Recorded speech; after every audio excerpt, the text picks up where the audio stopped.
Welcome to the Fantastic Story Society, a place for the most unusual stories and storytellers, including your masters of ceremony, Max Tim and Scott Markus.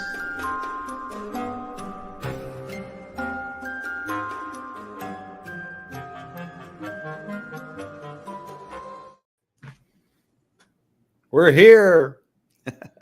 Happy Halloween, Scott Markus. Happy Halloween. I'm enjoying my first mug of hot apple cider of the season. In my Story Farm mug. Beautiful mug. Vintage. Yes. It is the original, the original coffee or logo for the Story Farm. So that means you go way back. I'm an old schooler. Yeah. Yes. For those of you watching on Instagram, I love that you're here. For those of you who are watching on YouTube, this is exciting. My name is Max Tim. This is Scott Markus. We host a podcast called Fantastic Story Society. You can find it virtually anywhere you listen to podcasts. And we're going to do a little Halloween special because Scott is now famous because he was on Famously Haunted Hollywood on Tubi. I laugh as if I'm just now famous. Yeah, right. It was. Yeah, it was awesome to be able to, be asked to share some of my favorite stories with a production that wanted to hear from me. I've had the good fortune in the past to be able to. I've made a couple of TV appearances here or there. There's some people that are on TV all the time, and I'm certainly not one of those people. Yeah, this was not your first paranormal researcher appearance. No, but it to me, I think it's the biggest as far as, I've been on episodes of the show where I was like one talking head of many for one segment. And this, I got to talk on a whole bunch of different stories. And I really, really thought they did a great job with this production. Yeah. It was really well done. It was the right amount of cheesiness. Yes. That you can expect from these shows, but they spent their time with each story. And as just for everybody who's still watching here, tuning in on Instagram, this is the first time I'm going live on Instagram, so it'll be interesting to see how long people stick around because I know that attention spans on Instagram are like 7 seconds. But we're going to go through all the locations that were touched upon in the episode that Scott was on, and we're going to dig in a little bit more into those specific haunted locations. And just to rattle a couple off, just so you see it, they talked about the Biltmore, the Manson murders, the Comedy Store, which was really fantastic. I didn't realize the history behind the Comedy Store, and it was the famous club, and then of course the Hollywood Sign and Cecil Hotel, and then American Horror Story House. But we have some other ones that we're going to talk about. Scott's going to go into some more detail about things that just weren't covered, and this is our Halloween special for Fantastic Story Society. Yeah, absolutely. I mean, we only have a couple days to go. Max, what are you dressing up as this year? My friend Jamie sent me something saying we should go as people who are mentally stable and no one will recognize us. I actually found a shirt that says I'm mentally stable. I'm like, I think I might just wear that. I have no plans. to dress up or go out or anything. I don't know yet. So yeah. What are you and Wendy doing? Are you going to go out and do something? Wendy's actually gigging for some cool people that are having a wedding on Halloween. Oh my God. And it's going to be a costume party to some degree as well. So, what are you going to do while she's doing that? I'll just, creep out the guests, the fellow guests. So you're going to go help her with the setup and production. I'll go. It's actually our friend and a fellow member of the Fantastic Story Society, Ted Theodore Williams, is going to be presiding over the ceremony. Oh, funny. So we'll be hanging out with some other good ghost storytellers too. Okay, that's fun. It'll be fun. Right. Yeah, we'll be out in Galena. Oh, it's in Galena. Okay. Yeah. Great. Yeah. Nice. All right. So, yeah. Well, let's get into it. Sure. Yeah. I mean, where to even start? Would you want to dive into stories or? I think you should give a little.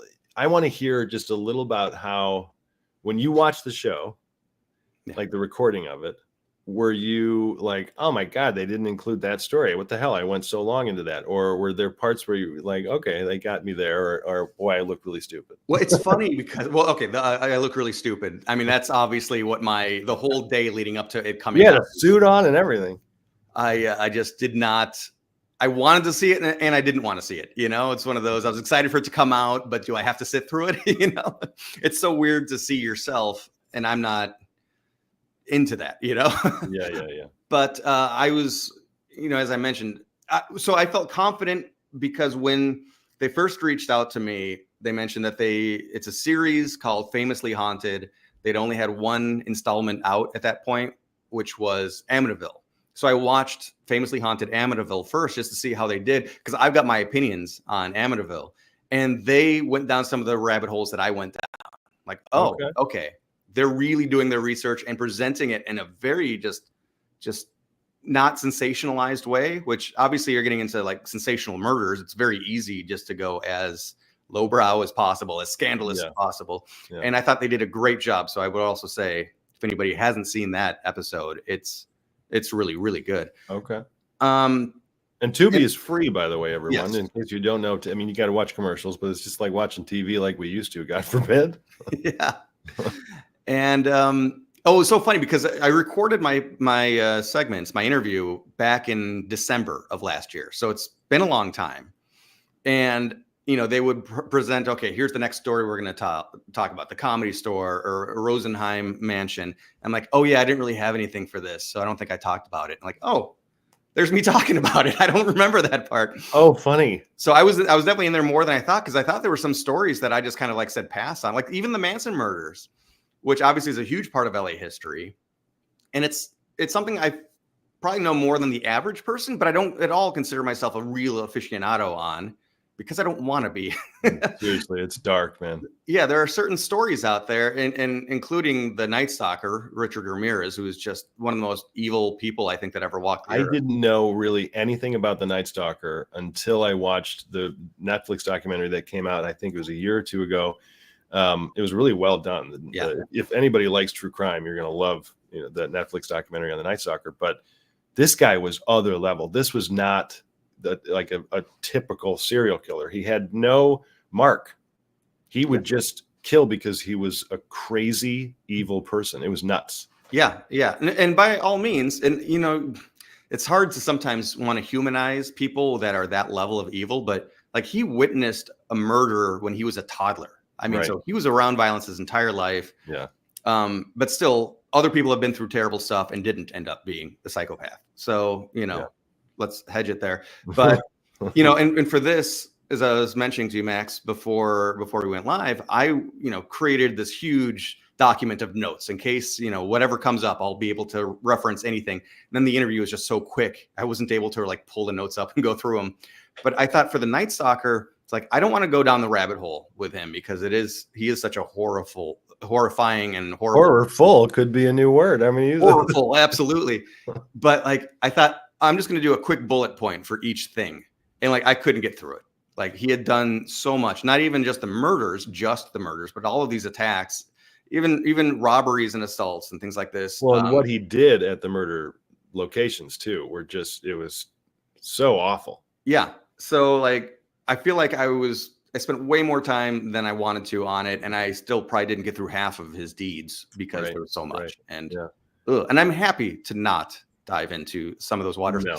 But then, so with the Manson murders, again, I know something, but then I asked the producer, Kevin Barry, who, by the way, really wonderful field producer. If you're an ISA member, I then turned the tables and I interviewed him for a conversation with screenwriters. So if you can check that out over on the ISA site. But I asked him, I was like, hey, you should really be talking to Scott Michaels from Dearly Departed, because he is the aficionado when it comes to the Manson murders. And he said, oh, yes, I've already reached out to him. We're going to interview him. And that just like lifted all the weight. Like, I'm not going to look up anything Manson. Yeah, right. Handle all that. And Scott Michaels was on a lot. He was more than you. He was kind of the go-to for most of the stories. He was in there a bunch beyond just the Manson murders. That's for sure. He talked about the Cecil Hotel a lot because he is more of a crime person than a paranormal guy. Yeah. And for those of you watching, we do have a decent amount of people on Instagram watching, which is fun. Nice. But if you don't know what the Dearly Departed tours are in Los Angeles, you should look them up if you like some of that dark side of, Los Angeles history. Sadly, it's what they were. He's no longer operating those tours. You're kidding me. I have a YouTube channel. Oh, he has a YouTube channel. I see. So there's no tour. What is he doing now? I don't know. Wow. He doesn't even live in LA proper anymore, but he's still in California. So he comes back to LA commonly, but he does not run a regular tour anymore. Wow, my bad. Okay, just forget what I said. But you can check out Scott Michaels on YouTube. He has some really cool history about. And he's just lived it for so long. Yeah. That, you know, it's all at the tip of his tongue, all of these bizarre anecdotes and facts and whatnot. Yeah. All right. Well, let's talk about the first one on the show. It was the Biltmore and the Black Dahlia. And you happen to know quite a bit about just the history of the Biltmore and all that stuff. Yeah. 101 years old now. First opened in 1923. And, you know, this is something that you and I can both just continue to talk about because you've been there as well. Yeah. It is, I think, the most beautiful building in all of Los Angeles. Yeah. It's incredible. Your place to take people who are visiting, or even take locals that have never stepped foot inside the building, because it has that wow factor. As soon as it's real wow factor, and knowing how closely tied the Black Dahlia, the poor Elizabeth Short, was to that building, I kept thinking about that as we were going through, and it really did. I didn't have any kind of paranormal experience or anything, but just thinking of where the rows of the phone booths were, and then she was there making her last call. Or at least, according to what the authorities say, It was strange, really strange. Yeah, because it's that juxtaposition that I tend to love about haunted places, is that you can have the glamour and the darkness just hand in hand right there. And it doesn't get more glamorous than the Biltmore either. The, as some of the local, the hotel lore states, the idea for having an Academy Award ceremony came out of a meeting there. Well, and they held the Academy Awards there for a while. Yeah, they did. It wasn't the first location, but they did hold it there for, I don't know, I can't remember how many years, but a handful of years. And the original sketch for the Oscar statuette was on a cocktail napkin right there at the bar. Yeah. I just love how historical that place is. And that's one thing I love about Los Angeles in general. You don't think history when you think of Los Angeles. Yeah. You think maybe Hollywood film and movie history and stuff, but it's not, the way back when, like our friend Felicity, when she hears dates like we think 1829 was a long time ago. She's from London and in the UK, and she's like, that's like last night. My mom is saying, love you guys. This is something I can watch later. Yes, Mom, it'll be on our YouTube page that you can watch. Oh, this program here. Yeah, this will be live after, but then the Tubi documentary is live and free for everybody now. Right. Yeah. But so anyway, what is the most so give us a little rundown of Elizabeth Short's experience there. And then, because you and I, we went out to the site where they found her remains. Yeah. Which is actually our old neyborhood. Just south of it was like the front yard of a house now. Ooh. Yeah. I mean, it was an open meadow at the time, not yet developed. But, hold on, I'm just grabbing this link really quick. I'm going to put it in the chat in case anybody wants to click it now and then watch it after this is over if they haven't seen it yet. But there's the direct link for the Tubi presentation right there. I mean, Elizabeth Short, she's a cautionary tale in so many ways. I think similarly, I hate to compare her or anybody to Richard Ramirez, but her upbringing was darker than most people think about, than most people discuss nowadays too. She was somewhat of a troubled youth. Well, she was, but it's also because her family was so broken up when she was young. When she was, I want to say 7 or about 7 years old, her father passed away, but it turned out he faked his death and went into hiding. And then when she was around 15 or so, he bounced back like, hey, guess what? I'm not really dead. I'm still your dad. So if you want to live with me and we can resume our relationship. I had no idea. Wow. Yeah, it's one of those things that people should talk about that because that's bizarre. And if you're trying to figure out why she is going from potentially abusive or at least neglectful relationships, romantic relationships, well, look at her father figure, who is not a great guy. Yeah. And even when he came back into her life, it didn't go well between them. Their relationship was not exactly, as you would assume, magically fine. So she lived on her own. She kind of drifted around a lot. She did have a fondness for servicemen. So she dated a number of different guys that were in the armed services. Nothing wrong with that. No judgment. but that certainly did lead to a whole lot of those guys being questioned. I mean, so many people were questioned when her body was eventually discovered. Yeah. Brutalized. That's the only way to say it. Yeah. Yeah. And if anyone is interested in that kind of stuff, consider therapy. Yeah. I'm kidding. No, but there are plenty of things you can find online in terms of poor Elizabeth's, body, in terms of what they found.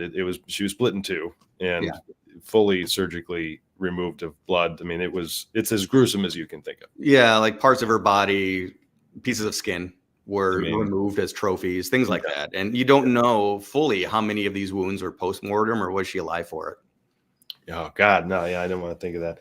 Right. But so, I mean, there are so many locations though throughout Hollywood that are kind of linked to her in some ways, or at least because apparently the Bordner's is somewhat connected and attached to her. There's a drink there named after the Black Dahlia. Yeah, as is at the Biltmore. Those are, I believe, the two locations that have a Black Dahlia drink you can order. Yeah.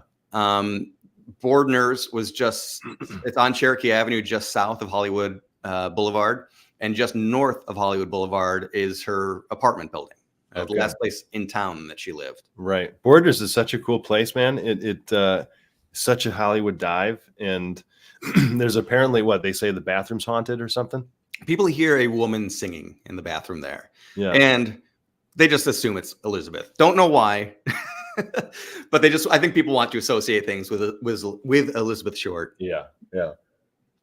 But, one of the other things that, again, doesn't get talked about when it comes to her case is that there was a cat and mouse type of taunting going on between the murderer and the police, this is actually something I talked about more at length during the interview that didn't come across in the documentary, is that, some of Elizabeth Short's belongings were mailed to the police department in envelopes. And, there were these taunting messages saying, basically, come try to find me. More than one. And they were always wiped down with gasoline to try to remove any fingerprints, any kind of oils. So that's something that doesn't get talked about very much anymore. Yeah, I did not know that he was actually pretty vocal. Yeah, you'd send, let's see, hate to just be doing, just to be reading, but January 21, 1947. We didn't talk about the date. That's what time period this happened. A person claiming to be Short's killer placed a phone call to the editor of the LA Examiner, congratulating Richardson, one of the reporters, on the newspaper's coverage, and to expect some souvenirs from Beth Short in the mail. And things did start arriving. There was, this had to have been the killer or somebody that knew what was going on, that somehow had access to these things. Crazy. Yeah, there's a lot. There's a lot more to the crime aspect of that story. What's interesting about the Black Dahlia thing, though, is that there aren't, and you can correct me if I'm wrong, but there aren't a lot of specific hauntings connected to her, are there? No, I fully agree with that. I wish that there were, because maybe we could start to pull some clues. Yeah, seriously. Yeah. But the location where her body was found, we did an EVP session there. I know other people have. I felt very uncomfortable at that location. I'm sure it was all in my head. I'm usually a little bit more of a skeptic, even though I'm a believer because I've had my own experiences. But I'm always, you go to the place where here's probably what it is, and I just felt so gross and sick and uncomfortable when I was there. Yeah, and not to mention that we're staying in someone's front yard, and we don't want to get yelled at. Yeah. And it's not the nicest. It's not terrible, but it's also not the nicest of neighborhoods. So you just don't, things can happen. Yeah. Yeah. Oh, so there's, so many people have gone with the idea that, that Steve Hodel, I should say, that George Hodel was a murderer, because Steve Hodel, the son, in this current era, is really pointing the finger at his dad, because his dad was a person of interest. But he was a terrible human being. He had assaulted his daughter numerous times, and he was a very sketchy dude. So I'm not saying he was a good guy. He was innocent. There's a reason the police were looking at him as a potential homicide, like a horrific perpetrator. But it's most likely not that. But that location, nicknamed the Soden House, this incredible Mayan temple architecture on Los Feliz, or what? In Los Feliz, off of Franklin. Okay. Yeah. Architect was Lloyd Wright, Frank Lloyd Wright's son. And it's used a lot for filming because it is such an iconic and visually interesting location. And apparently it is very haunted. And so some people think that there's Black Dahlia hauntings going on there because a lot of people think that the Black Dahlia was killed there. Right. Again, I tend to be very skeptical. I think that there's lots of negativity in that house because of the guy that lived there, but I don't think it's Elizabeth Short. Yeah. Ghost Adventure did an investigation there, and it was during the time when I actually enjoyed watching Ghost Adventures. Yeah. I'm telling you, I would love to investigate that location. I would not be surprised if it's haunted. It looks like something out of Beetlejuice. I mean, it's a spooky house. That's a good way to describe it because it is just so unusual. There's like this open courtyard with a swimming pool in the middle, although the swimming pool wasn't there back in the day. That's a more recent addition. Well, let's move on to the next location here. Actually, really quickly, I just want to mention before leaving the Biltmore, there's all of these different stories throughout the building, and they're all very weak, I'd say, in a way. Like a woman is seen here, a woman from Elizabeth Short's time is seen on this floor, that kind of stuff. It's and those might be true, but there's just nothing super big and exciting. In my apparitions, not that big of a deal. Yeah, but the a place that's got a lot of hauntings is actually the first floor bar, which anybody, you don't have to stay at the Biltmore. You can go in, walk in, grab a drink. And that's a place that over many years of stopping in, we asked the bartenders, have you ever seen anything? And it continues on that. Yes. At closing, there's a couple that sit in the corner, like they aren't going to leave until somebody goes to shoo them out after last call.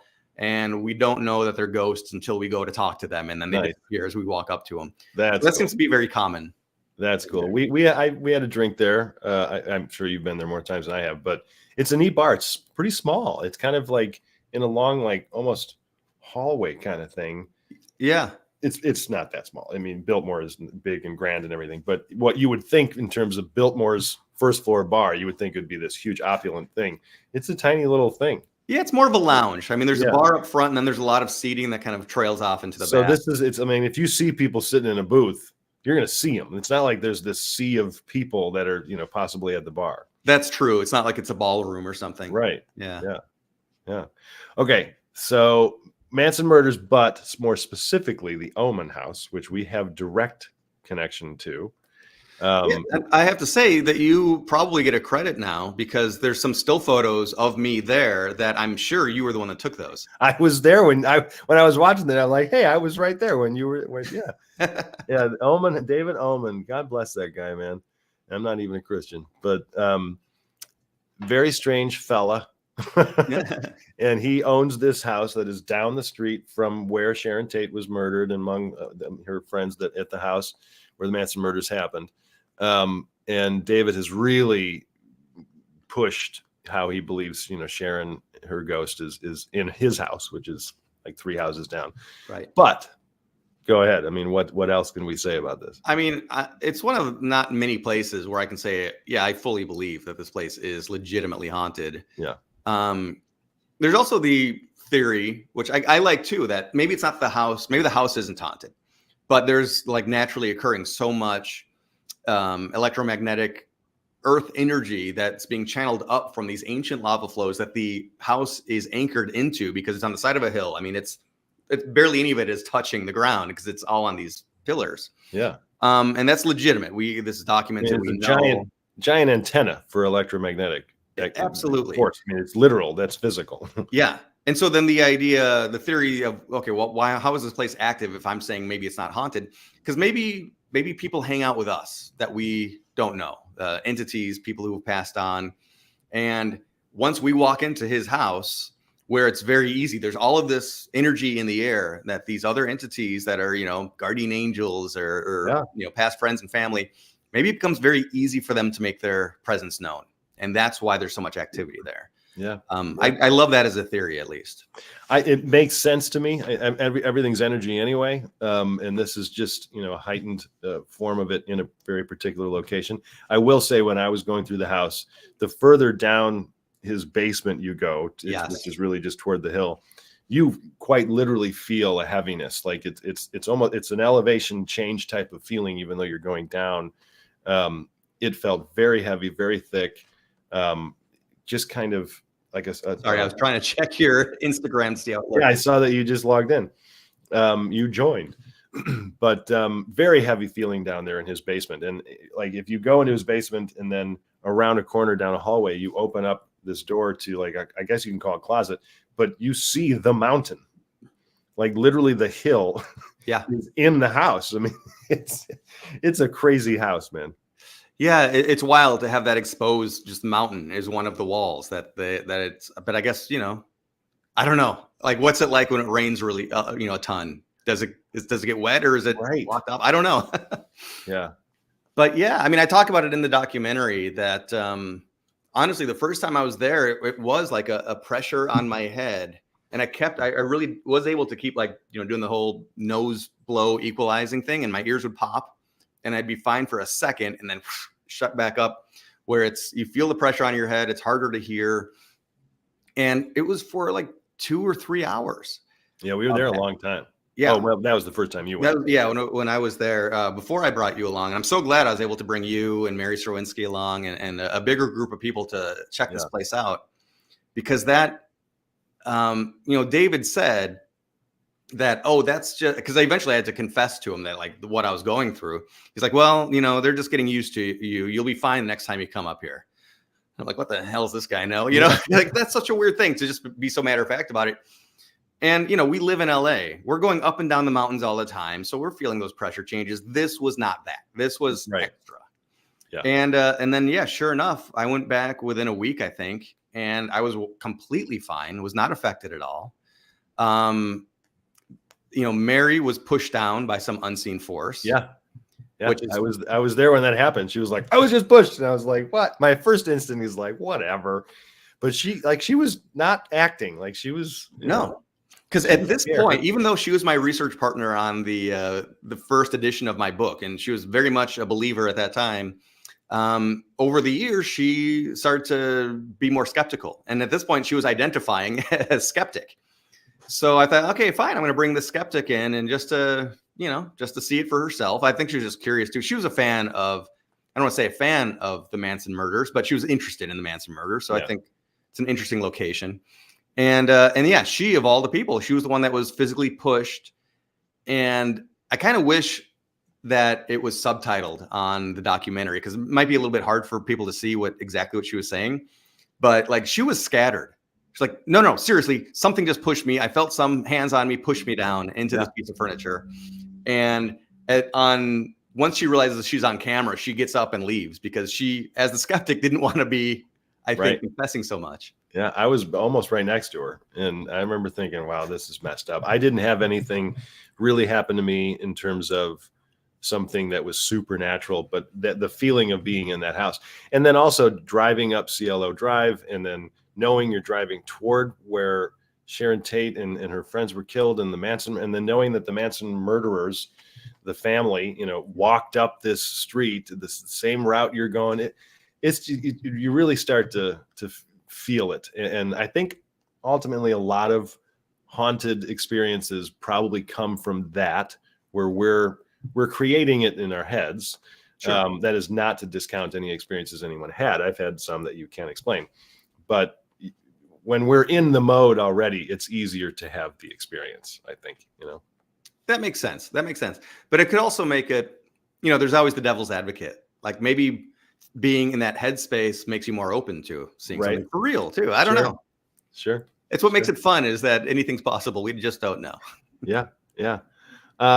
Anything else about the Omen House and Manson murders? Because I want to hear what you know about the Comedy Store. Oh, we can move on. Let's see, the Comedy Store. So this is always a tough one for me, because anytime, and as you know, I love me a good mafia story. Yeah, that's why I was like, oh my God, I don't remember you ever telling me about anything. What was the name of the old Ciro's? Ciro's, right? Yeah, and actually, it's pretty interesting, because it was started. I think it was the co-owner was, I'm blanking on his name, but I have it written down here. The guy that founded the Hollywood Reporter was one of the original owners of Ciro's, and that guy, William Wilkerson. That dude was mobbed up. Like, he was an original casino owner in Vegas as well. So he wasn't in the mob, but he was definitely doing business with a lot of those guys. a long time. Yeah. Yeah. Oh gosh, he helped. Let's see. William, getting back to William, his series of columns known as Billy's List helped initiate the Red Scare that led to the Blacklist. So this guy has a checkered past. There should be a documentary or a film on this guy as well. Yeah. Yeah. Right. He helped discover Lana Turner, who of course ended up having huge mob connections. She dated Johnny Stompanato, who was mysteriously killed by Lana Turner's daughter, allegedly, Cheryl Crane. And Stompanato was the muscle right-hand man to Mickey Cohen. So yeah, lots of mafia stuff. Yeah. And I don't know, I think it's interesting. There's all of this attention on Ciro's back in the 40s and 50s. It went out of business in 59 because it was like one of the most exclusive and places to be seen, basically. It's on the Sunset Strip. Yeah. Every celebrity went there. Oh, yeah. I mean, the list just goes forever. Humphrey Bogart, Marilyn Monroe, Lauren Bacall, Sinatra, James Dean. If anybody was in a movie in this era in a big way, they made this one of their regular hangouts. Heroes. Yeah. Yeah. Including Jimmy Stewart. I always have to mention that with you in the room. But then it was a rock club for a long time. So 60s, it was a rock club. I shouldn't say for a long time, for about a decade. But then became the Comedy Store in 1972. 72. Okay. Yeah.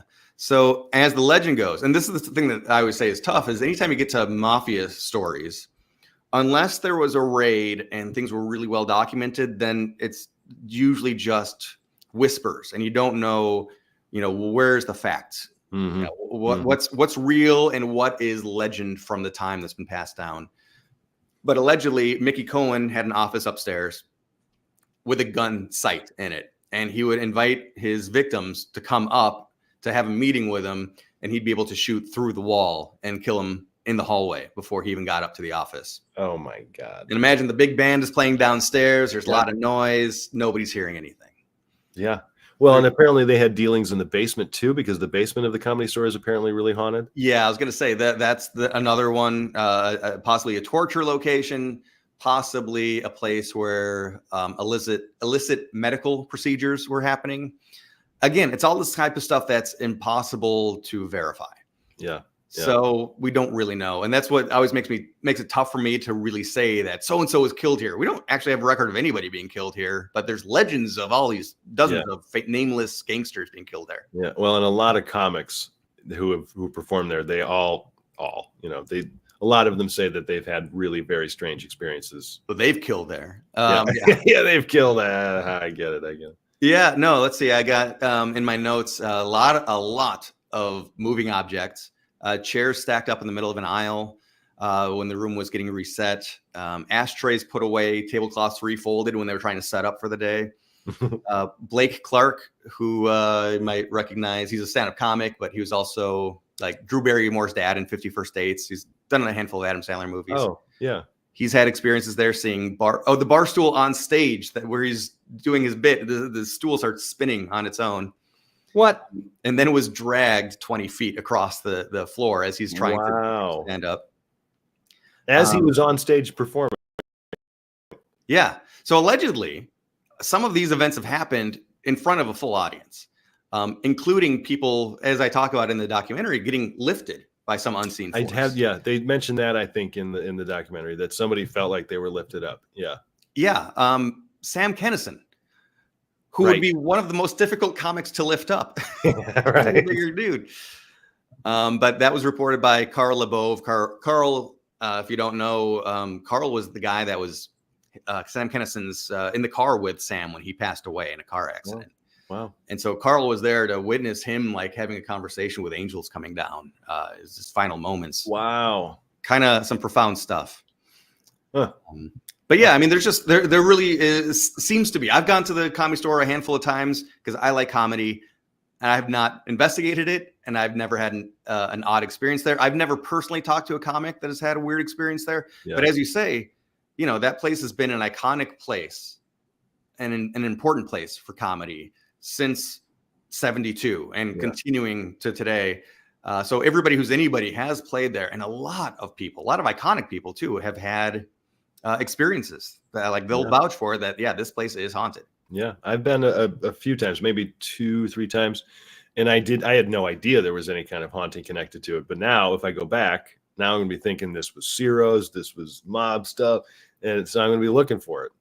Yeah, and I would love to see like some sort of an augmented reality overlay of the layout of Ciro's versus the Comedy Store. Yeah, Because it's not one big room. Ciro's, I believe, was this huge grand dining hall with a right. big stage. The Comedy Store has a number of smaller rooms and smaller stages, which is good Yeah, for comedy. It's good for selling more tickets. But yeah, I'd love to, because I can't even wrap my brain around what it would have looked like back in the series. they must have completely reorganized and redesigned that place because For sure. I remember thinking this room I'm in is so small. Like this is not a big venue by any means. Totally. And that is kind of how comedy clubs tend to be, a lot more quaint, a lot more cozy. So we can talk a little bit about the American Horror Story house. I was a little underwhelmed by it. The house itself is horrifying, but I don't know. I've never been all that turned on by that because it seemed like the show is what brought it on, even though there are stories from the past of the owners, even before the show ever found it, saying that it was haunted, and it's a spooky house. But I don't know. I kind of like that was the only part of the documentary I was like, all right. Well, I'll tell you, that was the toughest one for the producers and for myself researching. The building's been around since 1908. It is a beautiful house. It's a striking house. Yeah. I mentioned, let's see, doing my research, I found people talking about a butler carrying a tray up and down the stairs. Right. The house was previously a convent, so that adds a little extra spirituality to it. Yeah. When the nuns first arrived, a mover brought a rocking chair up to one of the rooms, only to come out running out, claiming that an apparition had appeared sitting in it. The nuns entered and recognized the phantom rocker as a sister who had passed away. So maybe they brought a cursed item in, or something. I shouldn't say curse if it's a nun hanging out, but an attached item. I don't know. Yeah. I mean, there's some really interesting stories there, but because of the pop culture references, I don't know. I just wasn't as interested. It was still cool. Mainly just from the architecture of the house. It was like, incredible. No, I absolutely get that. But it's also interesting to note that, so the nuns used that house until 1994. So it was really only, and you know how the Catholic Church can be about hauntings. They don't let the stories get out. Yeah. I know this because I've tried to ask questions at Catholic cemeteries and have been shown the door quickly. So it's for real that they don't really like to talk about that kind of stuff. So, in a way, even though the house has been there since 1908, and we don't really know about ancient history, if people had experiences there, the ghost stories have only had really a chance to come out since 1994. Okay, right. Yeah. So, all right, well, let's talk about one of the most famous ones that I'm sure everybody has probably heard of, and if you haven't, then here we go. But the Hollywood sign, poor little Peg Entwistle. Yeah, and I don't know why I feel like extra protective of this story, because I feel like people tell it too flippantly. And I thought this documentary did a good job, but it went a little bit back and forth depending on what talking head was on screen at the time. Because, the stories I was told just kind of bluntly that this actress came out and she failed, so she killed herself. Yeah. That doesn't tell the whole story. Yeah. I mean, Peg Entwistle was, first off, she was an accomplished actress. She was a successful actress already. Yeah. Coming from the East Coast on stage. She was. Oh, I thought she was from Britain. I thought she was British. Oh, she may have been originally born. I don't remember what her birthplace was. Okay, for that I could be wrong. For whatever reason I thought she came from London and the stage there, and then tried to make her way to Hollywood. But it could be it's the same thing. Yeah. We'll have to verify. But yeah, so I mean, she was an established actress out east, and at this time, we're talking about the beginning of film. 1932. Oh, was the film that she was going to be, and that's when that came out. So, it was in the 20s that all of these actors were leaving the stage to try to make it in Hollywood. Because of the talkies now. Yeah. We're now in the talkies. We're past the silent era. And the theaters were like, we're losing all this talent. We don't want to be your fallback option. if you try to go and make it in Hollywood, you don't have a place waiting for you when you come back. So it's make it or bust. So there was a lot riding on actually making it. But then also she was going through, at the time she died, she was going through a terrible divorce. And that was really a very, very difficult thing for her. It was actually Robert Keith, who was an actor. He acted opposite of Marlon Brando in Guys and Dolls. So, not a nobody actor too. Let's see, he was the main character in The Fugitive, also the TV series, also appeared in Twilight Zone and Alfred Hitchcock Presents. So he really captured all the good genre stuff. Yeah. Yeah. And he was suing her for child support for one of his kids from a previous marriage that she didn't even know about. Wow. So like her world was upside down. Yeah. And yeah, because I don't even know if she knew she was going to. So she made it into a movie called 13 Women, which was first off the first ever all-female ensemble. So that was groundbreaking in and of itself, right there. Her part was largely trimmed down. She's not cut from the film like a lot of people say. She's still in it, but her part was very small. Her became very small once they were cutting for time. But I don't even know if she would have known that before she committed suicide. That's true. Right. A lot of people kind of say like, oh, she was cut out of the movie, so she killed herself. And I don't know if that's true. There was a lot going on. And also, you're talking about walking in the footsteps of the Manson family. On the anniversary of Peg's death one year, I walked in her footsteps up Beechwood Canyon Drive, up to the Hollywood sign. And I just thought it would be an interesting thing to do. But then in doing so, you end up kind of like seeing that, wow, this wasn't some flippant decision. It was a long walk. Yeah. You had all of this time to talk yourself out of it or to think of a plan B, or she was determined. Yeah. Yeah. I get visual of seeing, Peg down at the base of Beechwood or something, and then looking up at the H, and you got to wonder how many times she looked at it before she said, I'm going to go up. Right. Or if it was just like one night where she was just so low and she just went, if she was just on a walk and she was just upset. And then she got up to the sign and was like, so the interesting thing is she told her she was staying with her uncle on Beechwood Canyon, and she told her that she was going to walk down into town, get a pack of smokes. And instead of walking into town, she walked up the hill. So she kind of lied right off the bat about where she was going. Okay. Right. And she did have a suicide note in her purse. Now, we don't know when she wrote that. She could have written it beforehand. She could have, I don't know if she had a pen or pencil and paper with her. So right. So it was, she thought about it. Yeah. And it was so sad because, obviously it's sad, but the suicide note read that she wished she had done it earlier because she wished, it would have saved a lot of people even more pain. Right. Which just shows you the mindset that she was in also. Yeah. Yeah. So Peg climbed up the H and jumped off. Oh God, it's so terrible. And apparently, I don't know if this is true, that she didn't die on impact. That's correct. Yeah. She crushed her pelvis, so she couldn't move anymore. It was more than a 100-foot drop. I think it was closer to 150 into the ravine. You have the 50 feet of the letter H, which today I think they're 30 feet, but they used to be 50. They're a little bit shorter than they used to be. But then jumping into a ravine from that height was, a good 100+ feet down. And we don't know how long she suffered there, but she was definitely in shock before eventually expiring. God. Yeah. Oh man, it's so awful and so sad. Yeah. Now, is it true that people see her ghosts all over the place? In that area, yes. Yeah, and they see it from all over the place too.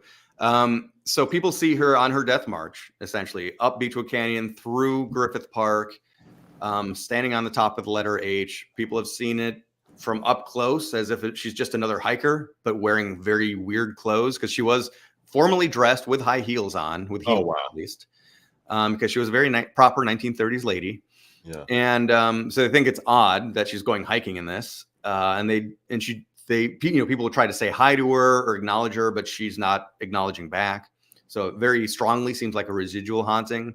It's a replay of this event, but not just the final event, but the whole walk. Allegedly, people from a far distance, have seen her on top of the letter H jump off. Oh, wow. And police are called, search and rescue comes out, no body is found. It's more than likely a residual replay of that event. Yeah. Oof, God. And it's so interesting to think like residual hauntings are weird. Like why would they show up to some people and not? Like if it's residual and it's a repetition of energy, you would think it would just always repeat. And yet some people don't experience it. And the amazing thing also is usually a residual haunting is just visual. Maybe not always true. I mean, we were talking about the Warner Pacific Theater beforehand. That's a residual haunting for sure. Sam Warner rushing through the lobby, but he calls for the elevator and the elevator comes down. So he's making physical contact with someone. Yeah. With Peg Entwistle, people smell her perfume. So that's, again, more than just visual. It's two senses that people are picking up on. Yeah. And I don't know. I think so often when it comes to residual haunting, that's especially a horrifying thing. Like the Eastland disaster in Chicago, where this steam liner rolled over and 800 plus people died in the Chicago River right there. I tend to think that is these witnesses, like, because, this was in the middle of the day. There were tons of people around. There were probably all of these people just being like frightened out of their mind and so traumatized, and they're emoting, they're feeling all of this emotion for the people suffering, that, like, I wonder, do we pick up on the eyewitnesses' memories rather than the dead people? Oh God, that's interesting. With Peg Entwistle, it's probably not that, because I don't think there were not any witnesses to her final moments. Yeah. We've got about 15 minutes left. I mean, the Cecil Hotel they talked about in the documentary, which is always so weird and creepy. It's so hard for me to watch it because it was so recent, and this poor girl, something happened with this person, and it was probably mental and emotional or drug related or something. I don't think it was paranormal, but it's very, very strange in terms of how she ended up in that tank. It's really strange. And I always compare it to the documentary I did on the La Crosse drownings, where, people are being lured by some other force with them. This is La Crosse, not Elizabeth Lamb. Elisa Lamb, sorry. Their other contributing factor was alcohol. They had drunken themselves silly, but that make them more open to suggestion by a paranormal influence. Yeah. With Elisa, she was not on drugs. We know that. There likely was a deficit of the pharmaceuticals she should have been on. Oh.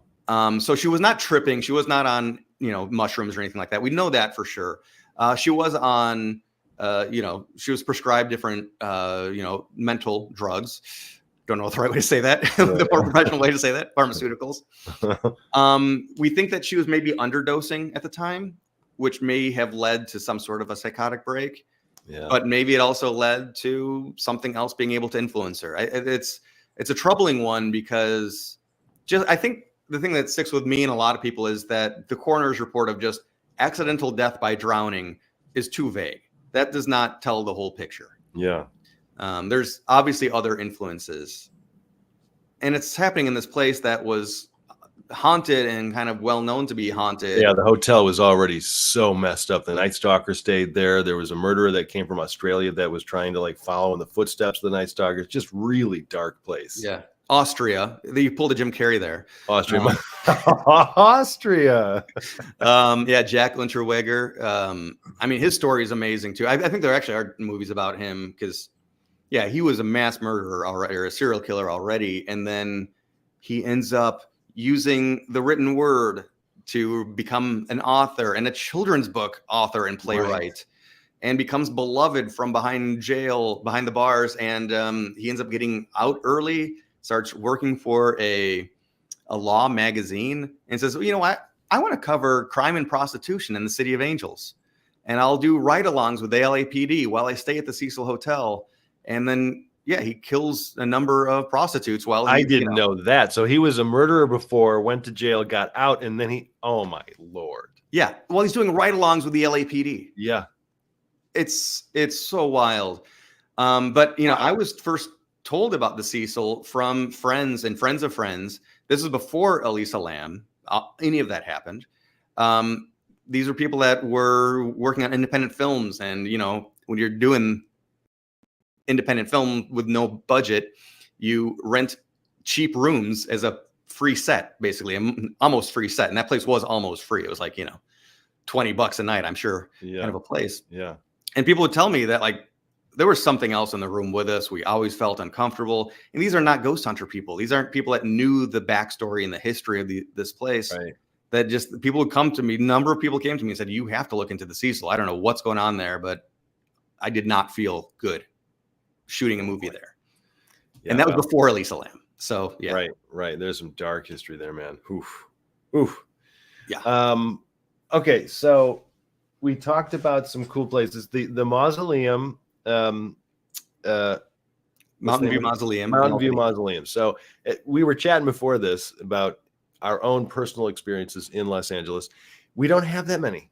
I've never really had a true ghost experience other than in the house that we lived in. And even that was kind of like, well, it was sort of by proxy. Like we put a little recorder in one of the bedrooms and got some really, really weird stuff in there.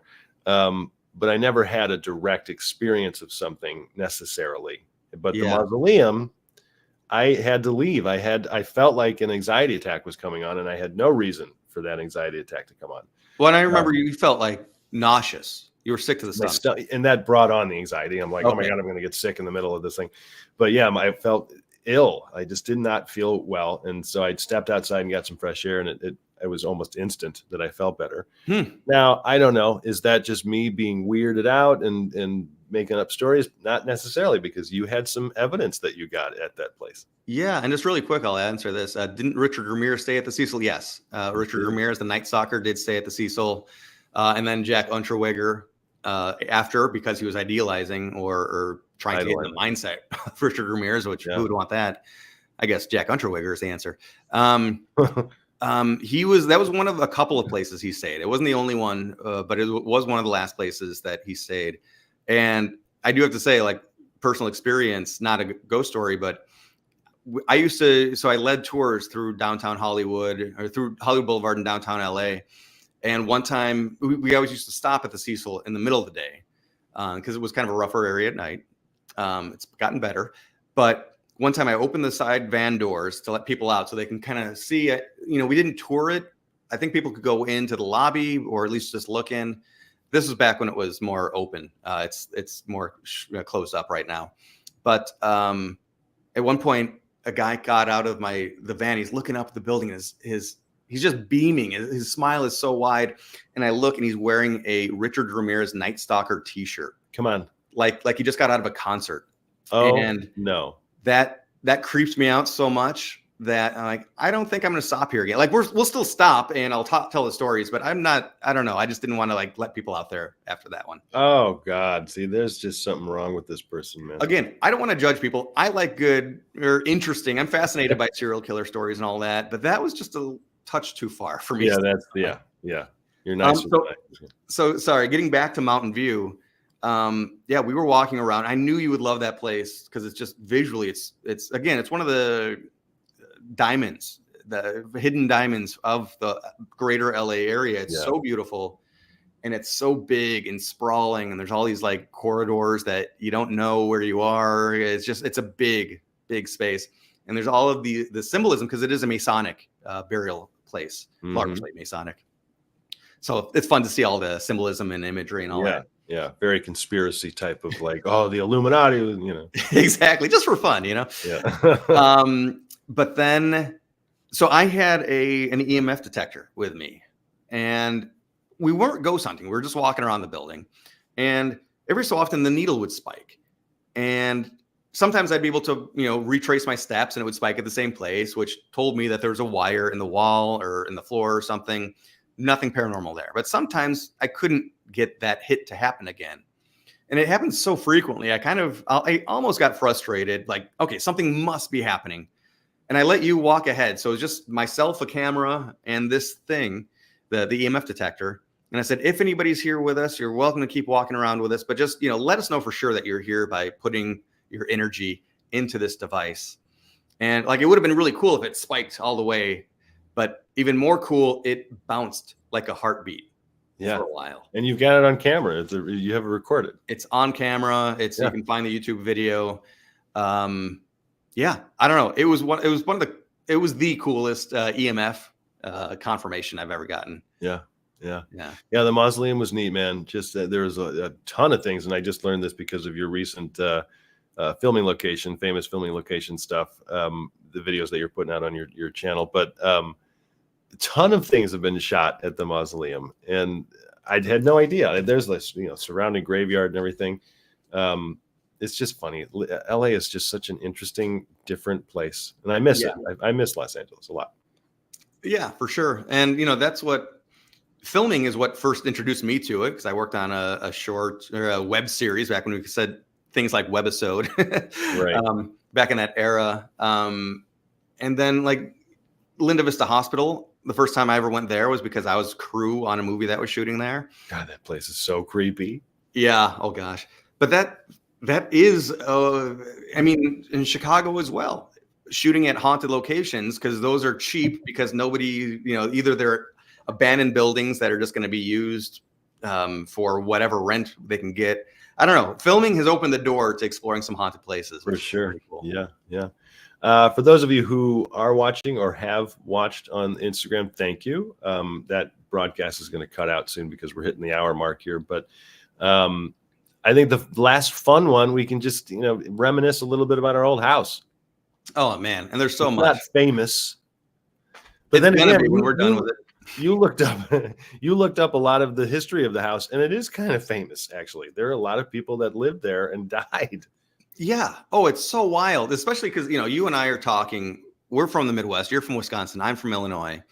And as I was going through this house, which was built in 1919, I think, or it was 1909. I think that's what it was.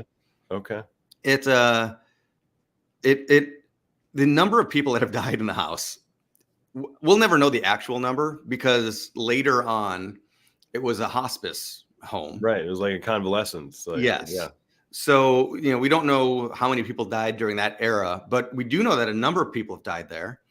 And it's so funny or strange funny, because like the first one I found was somebody from Milwaukee, and then somebody from the Chicago area, right. Somebody from Indiana, I think. So like all these Midwesterners didn't make it out alive. Right. Right. And they were all from the Midwest. We're like, Jesus, we got lucky to leave that place. But it was a neat old craftsman, old with, an exclamation point, because it needed some work. Like the ceiling would leak in the kitchen. And it was just a really neat old house with a ton of character. And we had a lot of people that were living there with us. And we were kind of at that age where our careers were, kind of taking off, so-called. And so it was important. And yet we were still in that somewhat adolescent mode of, we don't want to let go of our game nights and partying and having fun. I still don't. What are you talking about? I don't want to let go of it, but I think I might have to. Yeah. But there were some experiences there where a couple of our roommates saw someone in the hallway. We had some weird things happen in the guest room, but I had only positive stuff happen there, man. Yeah, I feel like I wasn't welcomed at first. The literally move-in day, the front door, I would go out to the truck to get the next box to bring in, and the door would close as soon as I got to it each time. Really annoying when you're holding a box. Right. But I assumed it was, the door jam must be at a tilt or something. Yeah. So one time I took my time, because I'm like, for a while I was trying to get the box quick and race back in before the door closed, and I would never make it. And I'm like, screw it. I'm going to go out and I'm going to organize some things, and then I'll gather what I need.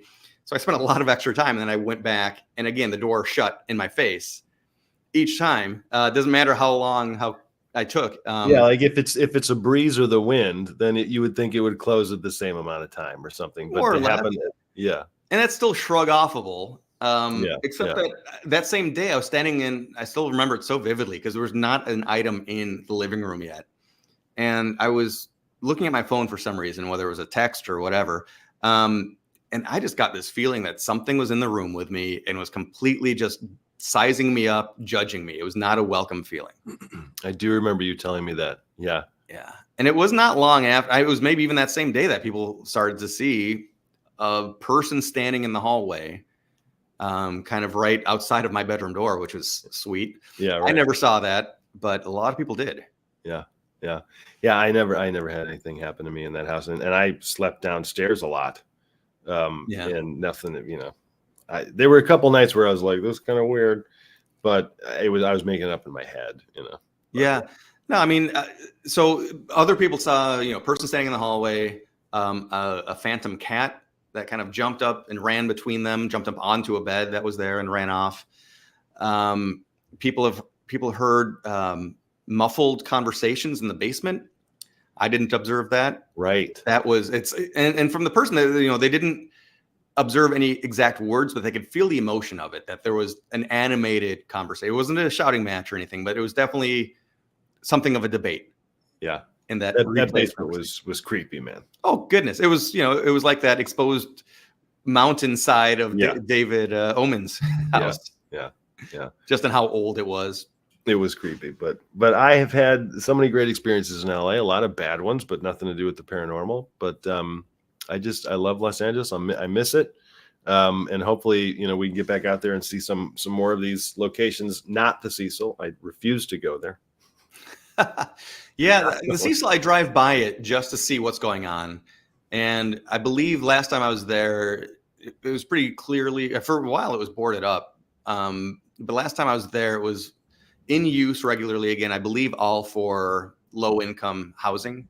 Yeah. But it was really creepy. I've actually got a photo of this because I was in one of our buses giving a tour, and there were people passing out missing persons posters, which again just continues to just show what the vibe of that area is like. Yeah. Well, I will say, just to tease a little bit, but also because these are both places that you love as well. I'm doing the series on haunted filming locations because I love that juxtaposition of here's this really funny story or movie that shot here. Oh, and here's a horrifying ghost that's here too. Right. Yeah. Getting both of those, and they're not always horrifying, but the next two I'm doing a top 10 countdown. The next two, in no particular order, Musso and Frank and the Formosa Cafe. Oh yeah, I forgot about Musso and Frank and for the Formosa. I didn't realize Musso was haunted. I'm not surprised. It's so old. Yeah, since 1919, the oldest restaurant still operating. Yeah. Charlie Chaplin is seen there. Rudolph Valentino is seen in the back. I didn't know that. Yeah. God, I love Musso Frank so bad.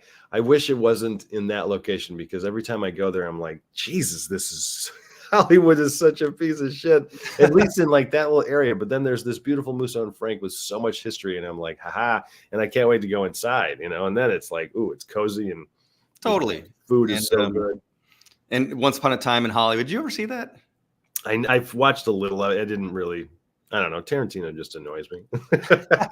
I've got a love-hate thing with him, but yeah. He captures Mussos. They shoot in there a lot. Okay. So worth watching. I should watch it. Just for then that takes place during the Sharon Tate murders, doesn't it? Yeah, in the summer leading up to it. Yeah. Spoiler for the end of the movie. Yeah. Well, how do you want to close this out? Our Halloween special. I hope everybody watching was, just feeling a little the fun Halloween vibe. Yeah, and here's something that I wanted to mention at the Biltmore, which I think still ties it all in really well. Is this is all about what we do, what you and I, Max, what we do, and what I do on my own with my books, and when you do with your writers. It's all about sharing stories. It's all and. Actually, I feel very proud. They use this quote for me at the very, very end of the documentary it's so weird to quote yourself. It's so egotistical to quote yourself. But like if the past is demanding to be remembered, well, Hollywood is a great place full of storytellers to come and make sure people remember you. Yeah.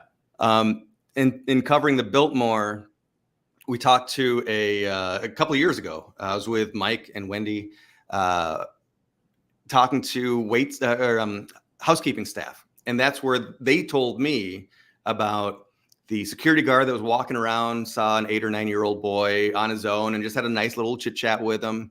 And then after the talk was over, he felt odd that the kid was alone and wanted to make sure that he got back to his room safely. So he went to the security room, watched the replay on the monitors, and saw that he was talking to no one. He was talking to just air. Yeah.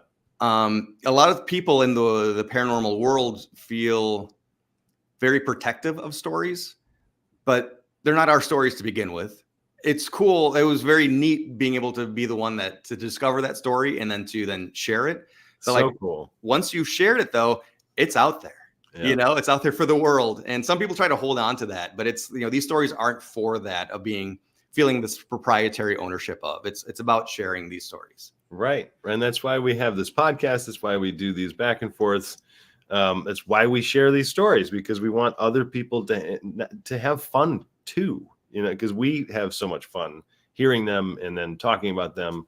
We like the idea of just a bonfire ghost story session. And that's what we try to do with the Fantastic Story Society, interview as many people in different, you know, kind of outside the norm, sort of fields, and just have them tell their stories. So if any of you watching have any stories you want to share, you can go to whatsyourghoststory.com. That's Scott's website. You can share your ghost stories there, or just comment in the YouTube channel, either for this website on the ISA's channel or through Scott's YouTube channel. What's the YouTube channel for you? It's What's Your Ghost Story, isn't it? Yeah, What's Your Ghost Story? And you can also, of course, find the Fantastic Story Society on Facebook. At Facebook, and then of course the podcast wherever you listen to your podcast. But we'll be recording more through the rest of the year here. But this was our Halloween special. All right. Well, happy Halloween, Max. Happy Halloween, Scott, and have fun on Halloween at the wedding. That's how many people can say that they got married on Halloween? Not a lot, probably. I don't know. Oh, yeah, right. I don't know what the numbers are. Only the coolest people, probably. Yeah. All right. Well, thanks for watching. Thanks for listening, everybody. Have a happy, safe, easygoing, and yet spooky little Halloween.